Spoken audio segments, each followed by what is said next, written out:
Alhamdulillahirabbil alamin.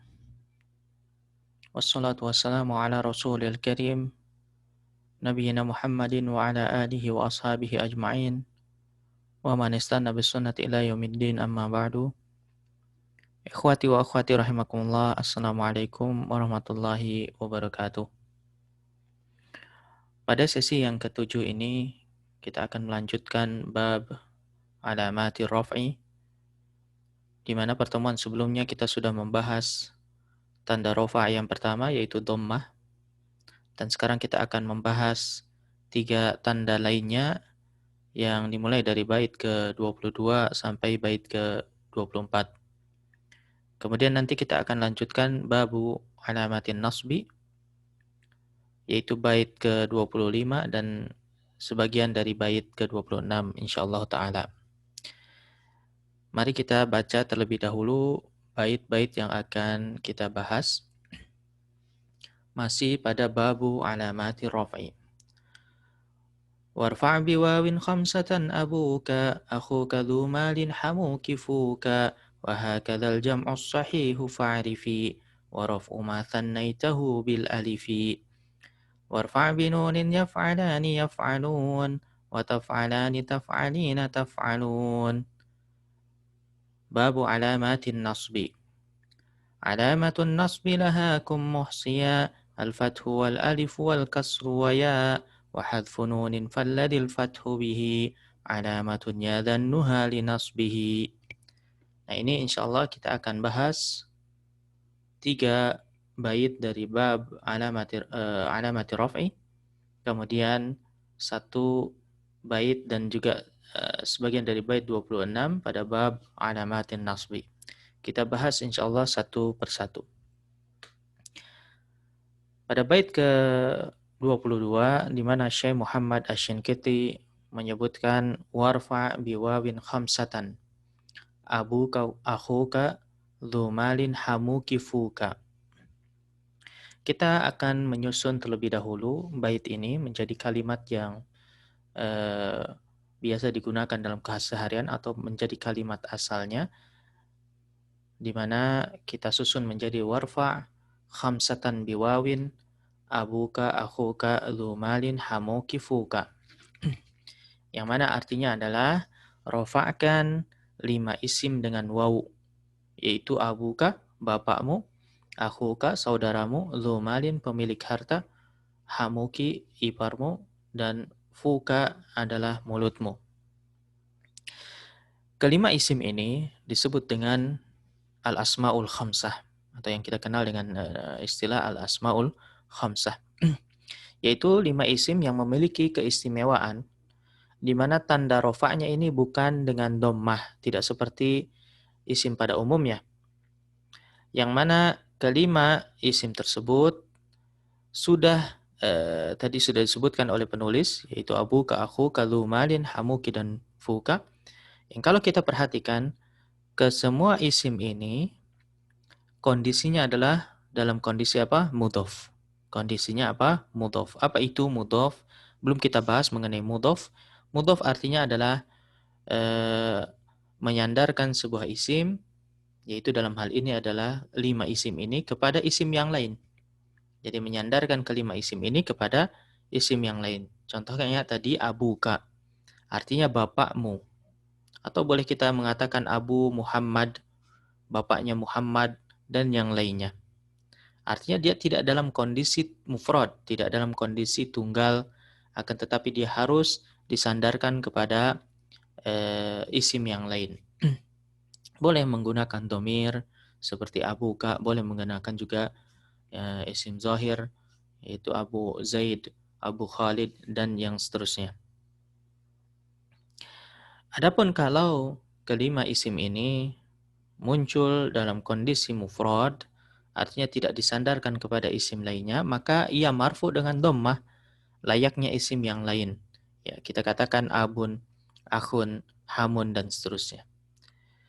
Kemudian untuk hamun, di sini penulis mencontohkan ia mudhof kepada perempuan, hamuki.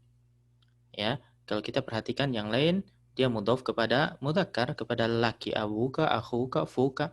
kecuali hamuki. Karena memang umumnya hamun adalah kerabat dekat suami. Hamun yang disebut dengan hamun di kalangan orang Arab itu adalah merujuk kepada kerabat dekat suami atau eh, saudara dekat, ya, seperti ayah dari suami atau misalkan saudara laki-laki dari suami. Maka dari itu ia biasanya disandarkan kepada sang istri, yaitu perempuan. Misalnya Hamuki atau Hamuha atau Hamu Zainab, Hamu Khadijah dan seterusnya. Sedangkan isim yang lain maka bebas saja. Boleh kita katakan abuka, boleh kita katakan juga abuki, ya, abuha atau abuhu, boleh. Semuanya boleh kecuali hamun. Kemudian di sini saya berikan contoh agar bisa dipahami dengan jelas. Contohnya Ja'a Abu Khalidin wa dhahaba akhuhu. Ja'a Abu Khalidin wa dhahaba akhuhu. Bapaknya Khalid telah datang dan saudaranya telah pergi. Kita lihat di sini Ja'a Abu. Abu dia marfu. Apa tanda dia rafa? Tandanya adalah waw. Kita lihat Abu di sini diakhiri dengan waw dan itu adalah tanda rafa untuk Abu. Begitu juga dengan akhuhu. Akhuhu di sini akhu dia marfu ditandai dengan adanya huruf waw. Kemudian tanda waw juga ini digunakan pada jamak sahih sebagaimana ucapan beliau rahimahullah wa hakadzal jam'us sahihu fa'rifi. Wa hakadzal jam'us sahihu fa'rifi. Kita susun kepada susunan asalnya yaitu fa'rif, ya, fa'rifi kita kedepankan walaupun boleh saja di belakang tapi untuk bisa lebih dipahami dengan benar fa'rif kita geser ke depan, ya. Fa'rif wa hakadzal jam'u as-sahihu. Ini adalah susunan asalnya. Fa'rif wa hakadzal jam'u as-sahihu. Artinya adalah maka ketahuilah demikian pula dengan jamak sahih. Jamak sahih adalah nama lain dari jamak salim. Jamak sahih, kalau antum mendengar istilah tersebut, maka yang dimaksud adalah jamak salim. Dan kita pernah membicarakan tentang jamak salim pada pertemuan sebelumnya, di mana jamak salim adalah lawan dari jamak taksir, yaitu jamak yang menerima bentuk mufradnya. Dan sebelumnya kita sudah mengetahui jamak muannas salim. Jamak muannas salim dia marfu dengan dhammah. Seperti al-muslimatu, ja'atil muslimatu. Ini adalah jamak muannas salim dia marfu dengan dhammah sebagaimana jamak taksir. Maka sekarang yang dimaksud dengan al-jam'us sahih ini adalah pasangan dari jamak muannas salim yaitu jamak mudzakkar salim. Jamak mudzakkar salim di mana ia marfu dengan wawu. Kita lihat contohnya di sini. Yusallil muslimuna wal mu'minuna. Yusalli al muslimuna wal mu'minuna. Orang-orang muslim dan orang-orang mukmin sedang sholat. Kita lihat al muslimuna dia adalah jamak dari al muslimu. Kemudian ia marfu ditandai dengan adanya huruf waw di sana, al muslimuna. Begitu juga dengan al mu'minun, dia jamak dari al mu'min. Maka jamak mudzakkar salim ini sebagaimana al asmaul khamsah, keduanya marfu ditandai dengan adanya huruf waw. Kemudian kita lanjutkan pada tanda rofa yang ketiga yaitu alif. Di mana alif di sini hanya digunakan sebagai tanda rofa pada satu jenis isim saja yaitu musanna. Tidak ada jenis yang lain yang ditandai dengan alif untuk rofa'nya. Di mana penulis mengatakan di sini wa raf'u ma tsannaitahu bil alifi. Wa raf'u ma tsannaitahu bil alifi. Yakni dan rofa, ya, rofa pada isim yang kamu gandakan atau yang dimaksud adalah musanna. Ma sannaitahu artinya apa yang kamu gandakan, ya. Yang dimaksud adalah isim musanna dan rofa musanna adalah bil alifi dengan alif. Kita lihat contohnya di sini ada contoh ja'al muslimani wal mu'minani. Al muslimani ini adalah bentuk musanna dari al muslimu. Al muslimani adalah bentuk musanna ya untuk menandakan bahwa ia ada dua orang dari bentuk ya dengan cara menambahkan alif dan nun dari bentuk mufradnya.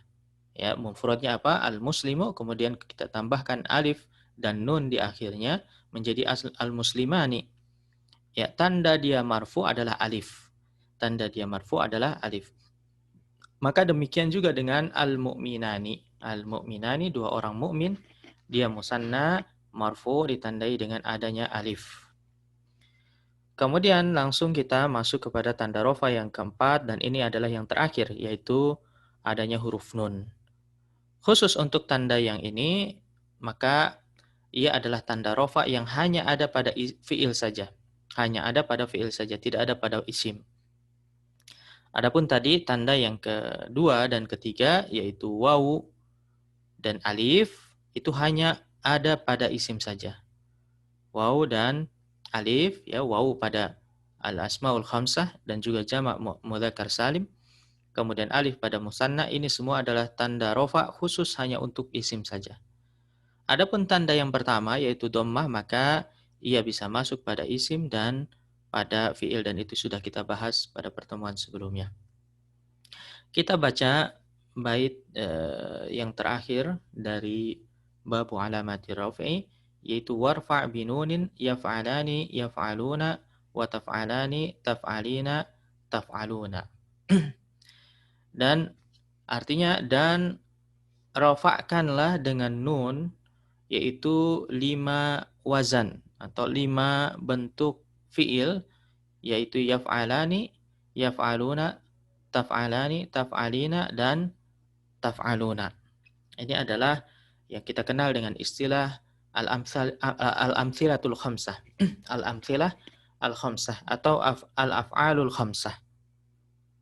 Yaitu 5 wazan atau 5 bentuk fiil yang semuanya ini diakhiri dengan nun.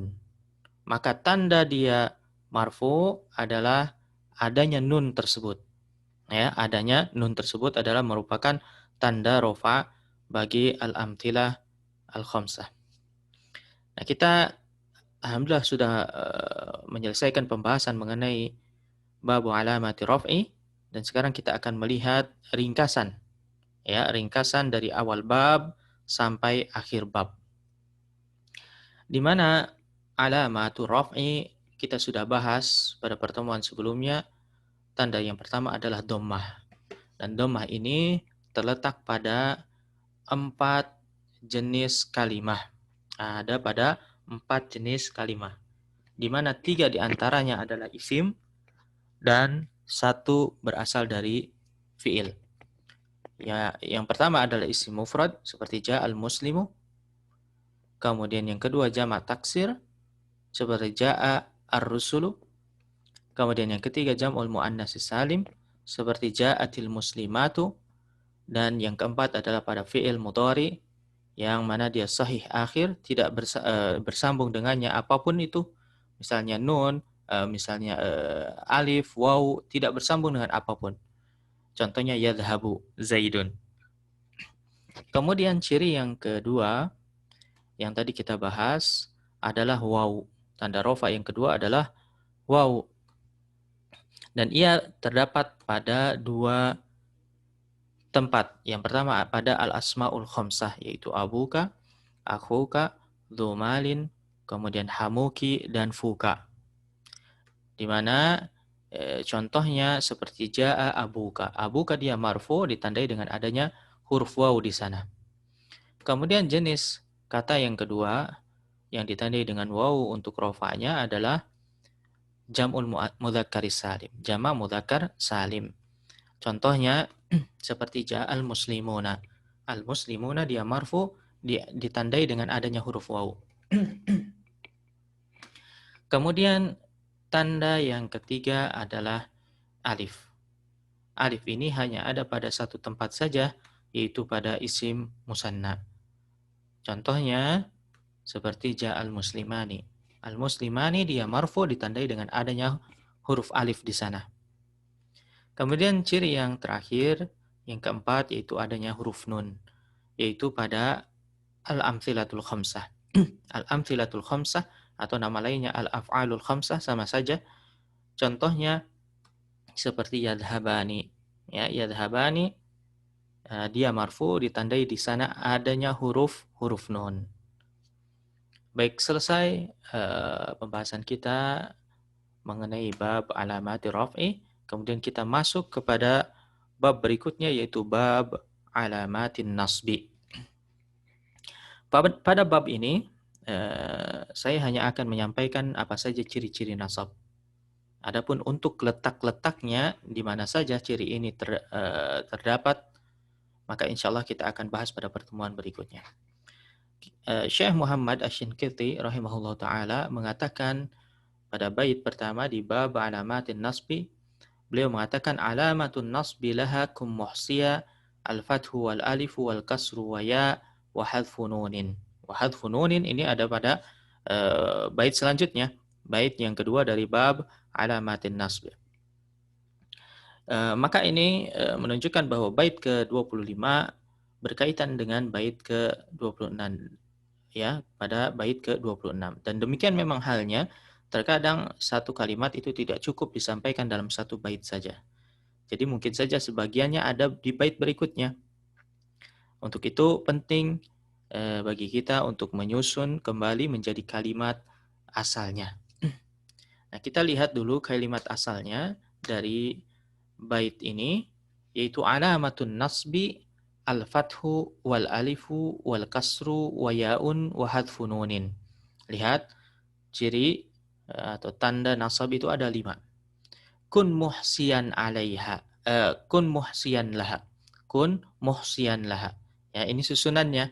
Ya, karena yang sebelum disusun tentu mungkin sebagian dari kita akan sulit untuk memahaminya karena memang susunannya ini bukan susunan yang biasa. Ini adalah susunan syair. Ya, tentu dia disesuaikan dengan akhiran dan juga irama. Nah, adapun kalau kita sudah susun lagi menjadi kalimat yang biasa, tentu ini akan lebih mudah, lebih sederhana untuk dipahami. Maknanya adalah tanda nasab adalah fathah yang pertama, alif yang kedua, kasrah yang ketiga, ya yang keempat, wa hadfun nun dan hilangnya huruf nun. Ini adalah tanda yang kelima. Kun muhsiyan laha, jadilah kamu penghafalnya. Muhsiyan maknanya adalah hafidhan. Muhsiyan itu maknanya apa? Hafidhan, artinya hafalkan. Ya, jadilah kamu penghafal dari kelima tanda ini. Dan ini kelima tanda ini insya Allah nanti kita akan bahas di mana saja tanda-tanda ini terletak. Artinya di jenis kalimat apa? Apakah kepada isim atau ada di fiil? Kalau di isim, isim apa saja yang masuk ke dalam jenis tanda-tanda ini? Ya. Namun sedikit bocoran bahwa tanda yang pertama yaitu fathah, maka ia ada pada 2 jenis kalimat. Ada pada isim, ada pada fiil. Sedangkan alif, kemudian kasrah, dan huruf ya ini hanya ada pada isim saja, tidak ada pada fiil. Kemudian ciri yang terakhir yaitu hadfun nun, dihilangkannya huruf nun, ini hanya ada pada fiil saja. Baik, itu yang bisa saya sampaikan, dan sebelum saya akhiri, sebagaimana biasanya saya akan baca ulang bait yang tadi kita bahas. Babu alamati rafi. Warfa' biwawin khamsatan abuka, akhuka dhu malin hamuki fuka, wa hakadzal jam'u sahihu fa'rifi, wa raf'u ma thannaytahu bil alifi. Warfa' binunin yaf'alani yaf'alun, wa taf'alani taf'alina taf'alun. Kemudian babu alamatin nasbi. Alamatun nasbi laha kum muhsiya, al-fathu wal alif wal kasru wa ya, wa hadfu nunin falladil fathu bihi, alamatun yadhannuha linasbihi. Itu saja yang bisa saya sampaikan. Mohon maaf jika ada kesalahan. Wassalamualaikum warahmatullahi wabarakatuh.